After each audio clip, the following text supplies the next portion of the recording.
Sa mundo ng pole vault, naka-bounce back sa Filipino pole vaulter EJ Obiena matapos nitong bagwagi sa kauna-unahang Patafa Pole Vault Challenge na ginanap sa Cavite.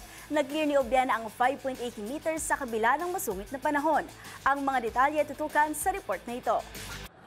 Muling nagdingding si EJ Obiena sa sariling lupa makaraang magwagi sa kauna-unahang Patafa Pole Vault Challenge na ginanap sa Ayala Vermosa Sports Hub nitong Martes sa kabila ng masamang panahon. Tinawid ni Obiena ang 5.80 meters, ang kanyang pinakamataas na tala sa kasalukuyang season, upang masungkit ang unang pwesto sa bagong torneyong inilunsad ng Philippine Athletics Track and Field Association. Sa kanyang Instagram post, nagbiro pa ang atleta na ayaw nito ng ulan, pero wala umano siyang magagawa. Sa kabila nito, masaya si Obiena sa kanyang bagong season best at pinasalamatan ng mga sumali at nanood sa kompetisyon. Samantala, pumangalawa si Yan Han-woo ng Taiwan na naklear ang 5.15 meters. Habang nagtapos sa ikatlong pwesto ang Filipinong si Hocket de los Santos na may kaparehong metro. Ang tagumpay ni Obiena ay kasunod ng dalawa nitong pagkakabigo sa Wanda Diamond League kung saan hindi siya nakapag-podium.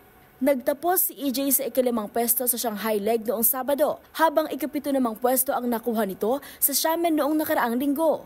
Samantala, iniulat ng Patafa na marami pang mga kompetisyon ang inaayos upang lalong mapalakas ang presensya ng naturang sport sa bansa. Magugunitang nito lamang ay idinaos din ng ICTSI Philippine Athletics Championship 2025.